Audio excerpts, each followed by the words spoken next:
ये सवाल आज मैं इंद्रेश उपाध्याय को भी पूछूंगा, नोरा फतेही को भी पूछा है कि इज नजर रियल?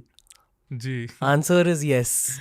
यस। मैं तो ये मानता हूँ नजर एक बहुत बड़ी चीज होती है, एक बहुत बड़ा फैक्टर होता है आज की दुनिया में बिल्कुल। ना। जी। आप बताइए नजर के बारे में, आप एज अ कथावाचक आई एम श्योर आपने बहुत कुछ जाना है नजर के बारे। बिल्कुल। एक नज़र तो होती है, वो लाड़ प्यार वाली होती है। हाँ जी। और आपकी माँ ने भी, आपकी सिस्टर्स ने भी, घर वालों ने भी, अरे आज तू बड़ा प्यारा लग रहा था, बहुत अच्छा लगा, तो तेरी नज़र उतार लें, वो बलैयाँ लें, आपकी कुछ राय नोन करें, आदि आदि। वो एक अच्छी वाली नज़र होती है कि सबको पता होता है कि भाई इसको आज देख रहे थे सब, तो लगी होगी। एक नज़र होती है कि किसी का इंटेंशन आपके लिए बहुत डिफ़िकल्ट, मतलब बहुत अच्छा नहीं था, और सडनली आपके साथ में कुछ ऐसा होता है कि वो आपकी सोच से परे था।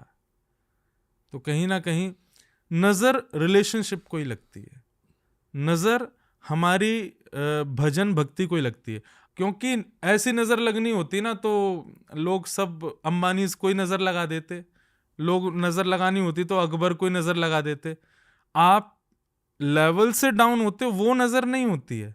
नज़र होती है कि कुछ अच्छे लोग आपके पास थे, कुछ अच्छा आपके जीवन में था, आप बहुत पॉजिटिव थे, सडनली आप नेगेटिव हो गए, सडनली उन लोगों ने आपका साथ छोड़ दिया, सडनली आप अकेले से पड़ गए हो, ये नज़र है। धन का, ऐश्वर्य का घटना बढ़ना नज़र नहीं होता, वो आपका प्रारब्ध है। पर आपका ऑरा नेगेटिव हो जाना, अच्छे लोगों का साथ छोड़ देना, या अच्छा व्यक्ति जीवन में ना आना या ना रहना, वो कहीं ना कहीं नज़र होती है, और ऐसी नज़र लगती है। पर इसके लिए भी एक उपाय है, गोपनीय रहो, अपने आप को जितना हो सके अंतर्निष्ठ बनाओ। सोशल मीडिया के टाइम पे we are just like to tell everything. हमें सब बताना है कि हम कैसे हैं, कहाँ हैं, क्या खाया, क्या पिया, कहाँ रहे, क्या नहीं करना है ये, क्योंकि उससे आपका ऑरा नेगेटिव होता चला जाता है। हाँ, आप अपनी सिचुएशन, मैं अपनी सिचुएशन एक दूसरे को इसलिए बता रहे हैं क्योंकि हमको लाखों लोग देख करके कुछ सीखने वाले हैं, तो हमारा इंटेंशन और हमारा उद्देश्य वहाँ पर उनको सुधारना और उनको बताना है, तो इसको नज़र नहीं लग सकती। पर हाँ, हम पर्सनली सबको अपनी चीज़ें दिखाना चाहते हैं और सब चीज़ डिस्क्लोज कर रहे हैं, हमारे रिलेशंस, हमारे फ्रेंड्स, हमारे परिवारीजन, इसीलिए आपने देखा है कई बार कि बड़े लोग, श्रेष्ठ लोग बहुत गुप्त जीवन जीते हैं, वो सबको पता नहीं चलने देते ज़्यादा, वो अच्छा है। यही चीज़ भजन में भी होनी चाहिए। मतलब भजन, आपका भक्ति, आपकी स्पिरिचुअलिटी, उसको आप एक ज्ञान के रूप में परोस सकते हो कि मैं आपको कुछ बताया जो आप अपनी लाइफ में ले सकते हो, पर मैं दिखावे के रूप में उसको ना करूं कि मैं देखो ऐसा, मैं इतना हाँ स्पिरिचुअल हूँ। हाँ मैं ऐसे करता हूँ, मैं इतने बजे, ठीक है, वो कई बार हमसे भी लोग पूछते हैं आपका दिनचर्या क्या है क्या नहीं, पर उसका ज़्यादा डिस्क्लोज नहीं करना चाहिए। मैं तो मानता हूँ कि अगर आप डिस्क्लोज करोगे हम्म। तो उसका पावर घट जाता है। बिल्कुल, वही तो नज़र है कि आपका पॉजिटिव ऑरा नेगेटिव होता चला जाए। और एक और बहुत भयानक चीज़ हो जाती है डिस्क्लोज करने से, हम्म। और ये बहुतों के साथ होता है। इस चीज़ का नाम है स्पिरिचुअल ईगो। हम्म। यानी कि ये मानना कि यार मैं तो आध्यात्मिक हूँ, तो मैं तो महान हूँ। स्तोत्रम कश्य न तुष्टये, स्तुति से किसको अभिमान नहीं आता, सबको प्रिय होती है। तो यही होता है जो सेकंड ऑप्शन आपने कहा कि कहीं ना कहीं अपने आप को कुछ समझने लग जाना कि हाँ मैं कुछ हूँ। और ये समझना कि दूसरे मेरे से कम है। हाँ क्यों? मेरे स्पिरिचुअलिटी की वजह से। बिल्कुल। एक चीज होती है कि जब आप स्पिरिचुअल पथ पर चलना शुरू करते हैं ना कहीं आपकी दृष्टि जो होती है ना वो परखने लगती है लोगों को। पर मुझे लगता है कि अभी आप स्पिरिचुअली कच्चे हो, इसलिए आपकी लाइफ, आपके नेत्र जो है वो परख रहे हैं, किसी को छोटा या किसी को श्रेष्ठ मान रहे हैं इन पर्सन, उसके व्यवहार के अनुसार। हमारे यहाँ शास्त्रों में सब जगह जहाँ भी बात कही ना, वहाँ सब जगह यही कहा गया कि स्पिरिचुअलिटी की स्थिति क्या है, समदृष्टि। चाहे मैंने 1000 बुराइयां की किसी व्यक्ति की, पर वो जब आपके सामने आया ना तो आपने उसमें भी गुण देख लिया। ओ, तो इसमें एक विनोबा भावे करके संत हुए महाराष्ट्र में, उनसे किसी ने पूछा कि आपकी नज़र में राक्षस कौन है और देव कौन है संसार में। तो उन्होंने कहा कि जो सब में दोष देखे और अपने आप में गुण देखे वो राक्षस है, और जो खुद में दोष देख करके सब में गुण देखे, चाहे कितना भी उपेक्षित व्यक्ति हो उसमें भी गुण देखता है, वही देव है। तो स्पिरिचुअलिटी की जो स्थिति है ना, जहां आप ये समझ सकते हो कि अब आप ठीक हो, वो यही है कि आप सबके प्रति समदृष्टा हो गए। आप सबको समान भाव से देखते हो। कोई कितना भी उपेक्षित है उसके प्रति भी आपके अंदर एक भावना अच्छी ही है कि नहीं ठीक है, कोई बात नहीं। पता है, फिर से मुझे एक लड़का या लड़की दिखाई दे रहे हैं जो ये सोच रहे कि यार ये बोलने की बात है, आप खुद के अंदर के दिमाग की जजमेंट को कैसे रुका सकते हो। ये ना मेरे ख्याल से हर इंसान के लिए आज के ज़माने में एक प्रैक्टिस होनी चाहिए कि खुद के दिमाग और खुद के ख्यालात को जानो, पकड़ो उन्हें, देखो कि खुद के दिमाग से क्या थॉट्स निकल के आ रहे हैं। अगर किसी के प्रति जजमेंट फील हो रही है, ठीक है, वो पहले ना दिमाग में बस पकड़ो, कुछ कहो मत, ये जानो कि आप खुद जज कर रहे हो और उसे स्वॉलो कर लो, अंदर ले लो। फिर से अगली बार जब जजमेंट फील हो रही है, ये एक बुद्धिस्ट टिबेटन मंक ने मुझे सिखाया था, उनका नाम है पालगा रिम्पोचे। उन्होंने कहा कि अगर खुद के दिमाग की जजमेंट घटानी है तो रिप्लेस जजमेंट विथ क्यूरियोसिटी, यानी कि जजमेंट को जिज्ञासा से रिप्लेस कर दो। अरे यार ये इतने ज़्यादा सिगरेट स्मोक करता है, पर उस इंसान को देखकर ये ना सोचो कि आप उनसे बेहतर हो, वो जजमेंट है। ये सोचो कि यार इसकी ज़िंदगी में क्या हुआ इससे पहले जो ये ऐसा होगा। हाँ, कुछ तो हुआ होगा बचपन में, ये किसी चीज़ से तो भाग रहा है, क्या मैं इसकी मदद कर सकता हूँ।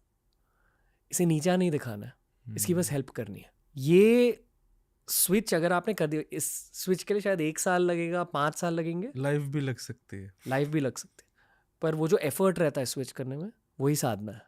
ये वाला जो बात थी आपकी बहुत अच्छी थी कि आपने सामने वाले को उसकी प्रेजेंट सिचुएशन से जज ना करके जो ऑकर सिचुएशन थी जिसने उसको ऐसा बनाया उसके बारे में थॉट करना। वाई? क्योंकि कोई नहीं चाहता कि मैं ऐसा बन जाऊं कि सब मुझसे दूर रहें या मुझे जज करें। सब यही चाहते हैं कि, और उसके लिए क्या करना पड़ेगा, जो एक लड़का और एक लड़की जो देख रहे हैं, प्रैक्टिस। मेरे मन में एक बात आई थी कि मुझे क्रिकेट भी बहुत पसंद है। अब मैं बैट लेके सामने खड़ा हूँ और आपकी स्पीड है 120 किलोमीटर प्रति घंटे की रफ्तार से आप बॉल डालते हो। मेरी आंख का एक नॉर्मल एक बॉडी सेंस है, इतनी स्पीड से कोई चीज़ आएगी तो आंख बंद होगी। अब मैं बार बार पीछे हटूं और मैं मन में ये सोच लूँ यार इतनी स्पीड में कैसे मारूंगा मैं। नो आपको फेस करना पड़ेगा, आपको उसके लिए प्रैक्टिस करनी पड़ेगी, आपको आगे आना पड़ेगा, आपको थोड़ा उससे। तो ऐसे ही माइंड के जो जजमेंटल थॉट्स होते हैं जहाँ पे आप जज करने लगते हो, अब आप ये सोचें कि ये तो मेरे माइंड का थॉट है, इसको मैं कैसे रोक सकता हूँ। नहीं, आप रोक सकते हैं उसको। और एक बात और है कि इसको रोकने का एक तरीका और है कि आप उस चीज को कहीं ना कहीं आगे रखो कि हाँ मैं ऐसा हूं कि मेरे अंदर बहुत जल्दी जजमेंट आता है, अभी मैं वहां जा रहा हूं, मुझे जज नहीं करना है। अपनी अवगुणों को स्वीकार करना मानव का सबसे बड़ा सद्गुण है। वो स्वीकार करे मेरे अंदर ऐसा है। मैं 5 लोग मिलते हैं तो मैं थोड़ा ऐसा हो जाता हूं। अब उसको व्यक्ति ये कहे कि तो माइंड प्रोसेस है, ये तो मन की बात है, ये तो मेरे देह की क्रिया, इस पर मैं कैसे। नहीं, आप उस चीज को बार बार रिपीटेडली काउंट करो कि नहीं, जजमेंटल नहीं होना, जजमेंटल नहीं होना, जजमेंटल नहीं होना। 5 लोग मिले तो बहुत ज्यादा खुल के नहीं बोलना, खुल के नहीं बोलना, खुल के नहीं बोलना। आप जब उस सिचुएशन में जाओगे तो आप उस पर उतर पाओगे और उस चीज को रोक पाओगे जो आपकी एक गलत। मैं इसका एक तीसरा और उदाहरण और करता हूं कि बेटर वे, आप अपने अवगुण लिखो और लिख करके 2 कॉपीज रखो उनकी, वो भी छुपा के रखने। पर क्या होता है कि हम अपने अवगुणों को समाज से तो छुपा लेते हैं, दुनिया से तो छुपा लेते, पर हम खुद से भी छुपाते हैं। मुझे पता है कि ऐसा होने पर मुझे क्रोध आता है, ये बात मुझे पता है, पर मैं ये खुद से भी छुपा के रखता हूं ये चीज, और मैं वहां क्रोध करता ही हूं। तो लिखो, अपने सारे अवगुण लिखो जो आपको पता है। एक कॉपी अपने पास रखो, एक कॉपी आप जहाँ रोज पूजा करते हैं अपने ठाकुर जी की, वहाँ जिस आसन पर ठाकुर जी बैठे हैं वहाँ कहीं छुपा के एक उनके पास रख दो। आपने किसी को तो बता दिया ना कि मेरे अंदर ये अवगुण है। एंड एवरी डे, जैसे आप रोज सुबह पूजा करते हैं ना, पूजा करने से पहले अपने अवगुणों की लिस्ट भी देखा करो। मेरे अंदर ये है, ये है, ये है, ये है, ये सब कुछ है मेरे अंदर। आप एक्सेप्ट कर रहे हो कहीं ना कहीं उसको। आपके सामने बैठा हूं, कथा करता हूं, वृंदावन से हूं, बहुत स्पिरिचुअल लोगों से मिला हूं, इन सबके बेस पे कह रहा हूं। अगर कोई ये इनकी बात कैसे माने, नहीं, मैं इन सबके बेस पे कह रहा हूं। विद इन 15 डेज और 20 डेज आप रोज देखते रहेंगे ना, धीरे धीरे क्या होगा कि आप अपने आप पेन लेकर के अपने आप सोचेंगे, नहीं अब ये मेरे अंदर ये नहीं रहा है, अब ये नहीं रहा है, अब ये भी ठीक होता जा रहा है, ये भी ठीक होता जा रहा है। धीरे धीरे वो सारे अवगुण जो हैं ठीक होने लगेंगे। 100% आप उस पर ठीक हो जाओ ऐसा नहीं, पर हाँ कहीं ना कहीं किसी सिचुएशन में आप उससे नॉर्मलाइज होने लग जाओगे विद इन 15-20 डेज। एक क्रेजी चीज बोलूं? बोल। ये जो भी आपने कहा ना, ये कोशिश अगर लोगों की सफल हुई तो ये एक स्किन केयर रूटीन भी होता है जी, यानी कि चेहरा भी बदल जाता है। बिल्कुल, क्योंकि किसी का स्वभाव दिख जाता है चेहरे पे, बिल्कुल, गुस्सा दिख जाता है, जजमेंट दिख जाती है। ये छोटी छोटी माइक्रो साधनास करके ना बहुत कुछ बदलेगा जिंदगी में। बिल्कुल। यूनिवर्स, संसार, ये सब हैक हो सकता है इन सारी चीज़ों को जानकर। या कोई पूजा नहीं करनी है, पाठ नहीं करना है, बस खुद को थोड़ा बदलना है ऊपर वाले का हाथ पकड़कर, अगर हो सके तो। संसार ना एक स्कूल है, और स्कूल में हम सब आए हैं, और स्कूल के हर बच्चे का एक मन होता है कि भले वो कितना भी शरारती हो, कितना भी ना पढ़ने वाला हो, पर उसकी एक थॉट जरूर रहती है, एक दिन मुझे स्टेज पर बुलाया जाए, सारे बच्चों के आगे दिखाया जाए, या मैं अपने माता पिता को प्राउड फील करा सकूं कि मैंने स्कूल जाके कुछ हासिल किया।